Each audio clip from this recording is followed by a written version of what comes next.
কোরআন বলছে লাহু মাকালিদুস সামাওয়াতি ওয়াল আরদি ইউবসিতুর রিজকা লিমান ইয়াশা। আকাশ এবং জমিনের রিজকের চাবিকাঠি আল্লাহ পাকের কাছে, যারে খুশি তিনি পর্যাপ্ত রিজেক তিনি দান করেন। সুবহানাল্লাহ। এবার লাহুর লাম ছেড়ে দেন, থাকবে কি একটা অক্ষর। এই একটি অক্ষর দিয়ে আল্লাহ পাকে চেনা যাবে। ইন্নাহু হুয়াল গফুরুর রহিম, তিনি হচ্ছেন মহা ক্ষমাশীল দয়াবান। আল্লাহর পরিচয় আল্লাহকে দিয়েই জানা যায়। আল্লাহর পরিচয় হচ্ছে তিনি এই আকাশ সৃষ্টি করেছেন, এই জমিন সৃষ্টি করেছেন, মানব গোষ্ঠীকে সৃষ্টি করেছেন। আকাশের স্রষ্টাকে, জমিনের স্রষ্টাকে, মানুষের স্রষ্টাকে আল্লাহ পাক। দেখুন, আল্লাহ পাক আকাশের স্রষ্টা, জমিনের স্রষ্টা, মানুষের স্রষ্টা। এই কথাকে ভুলিয়ে দেওয়ার জন্যে, এই কথাটিকে ভুলিয়ে দেওয়ার জন্য আল্লাহকে অস্বীকার করছে এক শ্রেণীর লোকেরা। তারা বলছে দেয়ার ইজ নো গড, স্রষ্টা বলতে কেউ নাই, আনসিন ইজ নাথিং। মাশাআল্লাহ, আমাদের মঞ্চে এ চট্টগ্রামের গৌরব বিএনপির কেন্দ্রীয় নেতা জনাব সালাউদ্দিন কাদের চৌধুরী সাহেব এসেছেন। আলহামদুলিল্লাহ। আল্লাহ পাক সকলকে কোরআন বোঝার তৌফিক দান করুন, বলি আমিন। আল্লাহ পাক কোরআনকে বোঝার জন্য, আল্লাহকে চেনার জন্য ব্যবস্থা করেছেন। ওরা বলছে কি আনসিন ইজ নাথিং, যা দেখা যায় না সেটা কিছুই না, সেটা বিশ্বাস করি না। তো আল্লাহর যখন রং নাই, গন্ধ নাই, তাকে বিশ্বাস করি কেমনে? বলেন নাউজুবিল্লাহি মিন যালিক। আরে ভাই, তোমরা তো এমন বহু জিনিস আছে যা না দেখে বিশ্বাস করো। আপনারা কি বাতাস দেখেছেন? বিশ্বাস করেন কিনা? বিশ্বাস করেন কিনা? আপনারা কি ইথার দেখেছেন? বিশ্বাস করেন কিনা? ফুলের গন্ধ দেখেছেন কিন্তু বিশ্বাস করেন কিনা? মাধ্যাকর্ষণ শক্তি, ল অফ গ্রাভিটেশন আপনারা চোখে দেখেছেন? বিশ্বাস করেন কিনা? অনেক জিনিস এমন আছে যা আমরা চোখে দেখি না কিন্তু বিশ্বাস করি। হযরত ইমাম আবু হানিফা রাহমাতুল্লাহ আলাইহির সাথে এক নাস্তিকের বহস হবে। স্থান এবং তারিখ নির্ধারণ করা হলো। ইমাম সাহেব দেরি করে আসলেন। নাস্তিক বলছে, আমি আপনার সঙ্গে কোনো বিতর্কে যেতে চাই না, কারণ আপনি ওয়াদা রক্ষা করতে পারেন নাই, নির্ধারিত সময়ের অন্তত 3 ঘন্টা পরে এসেছেন। তিনি বললেন, আমি কেন দেরি করলাম সেটা তো তুমি জিজ্ঞেস করবে। আচ্ছা বলেন কেন দেরি করেছেন? তিনি বললেন, দেখো, এই জায়গায় আসার পথে একটা নদী বেঁধেছিল, তো আমি আসবো কি করে? আমার কাছে পারাপারের কোনো বন্দোবস্ত ছিল না। এক পর্যায়ে হতাশ হয়ে গেলাম, আমার বোধহয় যাওয়াই হবে না। শেষ পর্যন্ত আমি দেখতে পেলাম হঠাৎ করে আমার পাশে একটা ফলের বীজ পড়লো, তা দিয়ে একটা গাছ অঙ্কুরিত হলো। দেখটি না দেখ গাছটা একটা ময়ূর হয়ে পরিণত হয়ে গেল। কই থেকে একটা করাতে সে গাছটা কেটে ফেলে দিল। ফটাফট কতগুলি তক্তা বেরিয়ে আসলো, কোথার থেকে একটা হাতুড়ি আর কতগুলি লোহা এসে ঠাস ঠাস করে বাড়ি লেগে একটা কিস্তি তৈরি হয়ে গেল। কিস্তিটার ধাপায় পড়লো নদীতে, আমি লাফ দিয়ে উঠলাম, তাই পার হয়ে আসতে যা দেরি হলো। নাস্তিক বলছে, আপনার সাথে আমি জানছিলাম যে আপনি অত্যন্ত বুদ্ধিমান মানুষ, কিন্তু যে ঘটনা শুনাইলেন আপনার স্ক্রু একটাও টাইট আছে বলে মনে হয় না, আপনার সাথে আর কোনো বহস নয়। তিনি বললেন, কেন? কয় বহস না, আপনি বলছেন যে এইরকম একটা গাছ চারা হয়ে গেল, সাথে সাথে বিনা মিস্ত্রিতে গাছটা কাটলো, তারপর এইটা দিয়ে তক্তা হইলো, লোহা আসলো, হাতুড়ি হইলো, বিনা মিস্ত্রিতে কিস্তি তৈরি হয়ে গেল, নৌকা এটা পড়লো নদীতে, আর বিনা মাঝিতে আপনি পার হয়ে আসলেন। এটা কি আদৌ সম্ভব? ইমাম আবু হানিফা রাহমাতুল্লাহ আলাইহি বলছেন, তোমার সাথে আমি কোনো কিতাব দিয়ে ঝগড়া করব না, কোনো কিতাব দিয়ে আমি তোমার সাথে বহস করব না। এই একটি দৃষ্টান্ত তোমার জন্য যথেষ্ট।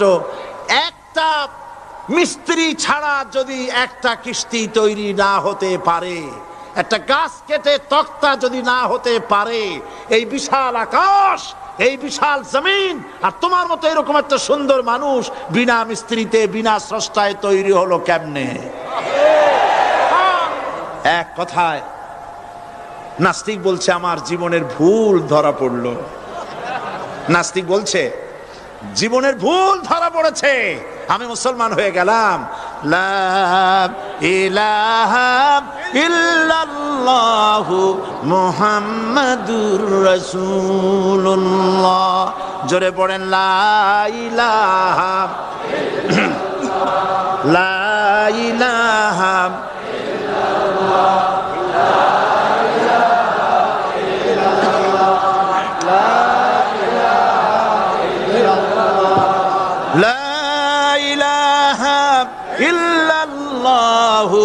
মুহাম্মাদুর রাসূলুল্লাহ।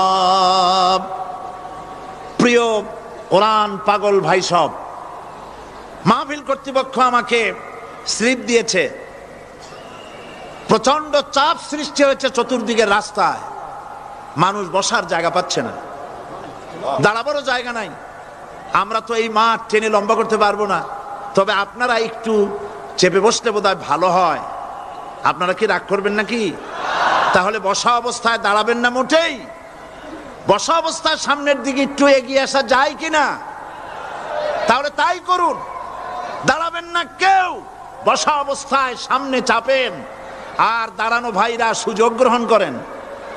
জোরে সরে জিকির করেন সুবহানাল্লাহ ওয়ালহামদুলিল্লাহ লা ইলাহা ইল্লাল্লাহ সুবহানাল্লাহ ওয়ালহামদুলিল্লাহ লা ইলাহা ইল্লাল্লাহ। আরো জোরে পড়েন সুবহানাল্লাহ ওয়ালহামদুলিল্লাহ লা ইলাহা ইল্লাল্লাহ সুবহানাল্লাহ ওয়ালহামদুলিল্লাহ লা ইলাহা ইল্লাল্লাহ লা ইলাহা ইল্লাল্লাহু মুহাম্মাদুর রাসূলুল্লাহ। আমি দাঁড়াতে বলি নাই, মেহেরবানি করে বসুন, কান মন দিয়ে আল্লাহর পরিচয় শুনুন। কেবলমাত্র হতভাগা কপাল পোড়া যারা, তারাই নাস্তিক হতে পারে, ঠিক কিনা?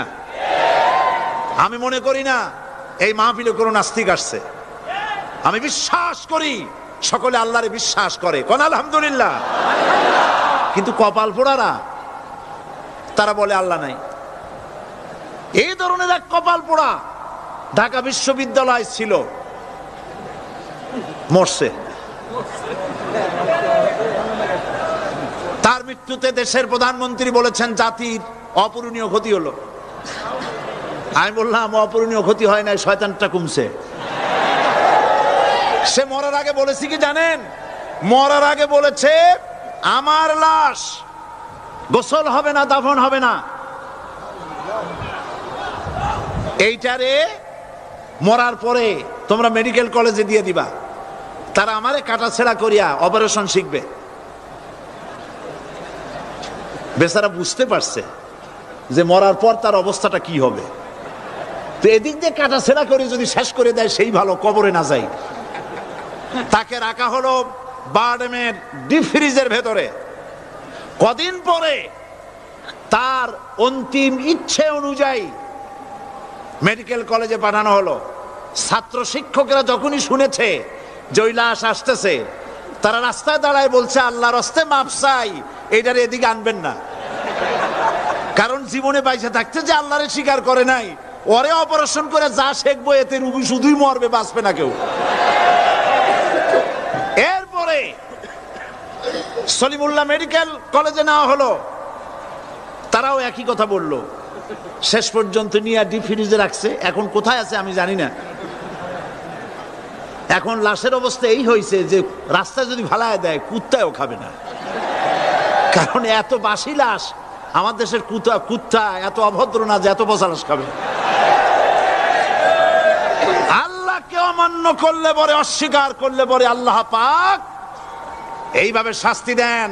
আর এগুলোর নাম হলো বুদ্ধিজীবী। এগুলোর নাম কি? বুদ্ধিজীবী। আর বুদ্ধিজীবী এটা হচ্ছে জীবী। জীবী মানে কি? পেশা। মৎস্য বিক্রি করে যারা জীবিকা উপার্জন করে তাদের কি বলে? যারা চিকিৎসা শাস্ত্র এই দিয়ে যারা জীবিকা নির্বাহ করে তাদেরকে কি বলা হয়? যারা আইন ব্যবসা করে, আইন ব্যবসা করে জীবিকা নির্বাহ করে তাদের কি বলা হয়? যারা কৃষি পণ্য উৎপাদন করে জীবিকা নির্বাহ করে তাদেরকে কি বলে? আর যারা বুদ্ধি বিক্রি করে ভারতের পা চাটা গোলামি করে তাদের কি বলে? এই কোরআন শরীফে কিন্তু কোথাও বুদ্ধির কথা নাই, সব আছে জ্ঞানের কথা। কোরআন শরীফে কি আছে? কোথাও বুদ্ধির কথা নাই, সব জায়গায় জ্ঞানের কথা। কোরআন শরীফে কি কথা আছে হে আল্লাহ তুমি আমার বুদ্ধি বাড়ায় দাও? আছে? কোরআন শরীফে আল্লাহ রাব্বুল আলামিন শিখায় দিয়েছেন, বলো রব্বি জিদনি ইলমা। পড়েন সবাই, রব্বি জিদনি ইলমা। হায় আল্লাহ তুমি আমার বুদ্ধি বাড়াও। নাকি তুমি আমার কি বাড়াও? আমার জ্ঞান বাড়াও। ওয়াল্লাযীনা উতুল ইলমা দারাজাত। আল্লাহ পাক বলছেন যাকে আমি জ্ঞান দান করছি তার মর্যাদা বৃদ্ধি করে দিয়েছি। সুবহানাল্লাহ। জ্ঞানের মর্যাদা বেশি। বুদ্ধি, পৃথিবীতে শ্রেষ্ঠ বুদ্ধিজীবী হচ্ছে বুদ্ধিজীবীদের নেতা, বুদ্ধিজীবীদের সর্দার, যে তার নাম কি জানেন? শয়তান। বড় বুদ্ধিজীবীর নাম কি? শয়তান। দেখেন ওর বুদ্ধি। আর আদম আলাইহিস সালামকে আল্লাহ পাক কি দিয়েছিলেন? ইলম। কি দিয়েছিলেন? ওয়া আল্লামা আদামাল আসমা কুল্লাহা। আমি আদমকে কি দিছি? জ্ঞান দান করেছি। শয়তান হলো বুদ্ধিজীবী। ও বুদ্ধিজীবী করলো কি দেখেন, আল্লাহ পাক বললেন আদমকে সৃষ্টি করে উসজুদু লি আদামা ফাসাজাদু ইল্লা। আল্লাহ রাব্বুল আলামিন উপস্থিত সকলকে হুকুম করলেন আমার আদমকে সেজদা দাও।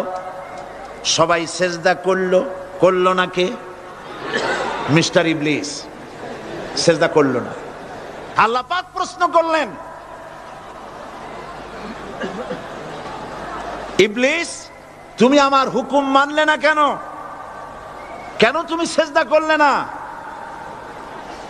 শয়তান তখন বুদ্ধির আশ্রয় নিল। শয়তান বলল, খালাকতানি মিন নার ওয়া খালাকতাহু মিন তিন। আয় আল্লাহ তুমি তো আমারে বানাইছো আগুন দিয়ে, আর আদমকে বানিয়েছো মাটি দিয়ে। আনা খায়রুম মিনহু, আমি তার থেকে উত্তম।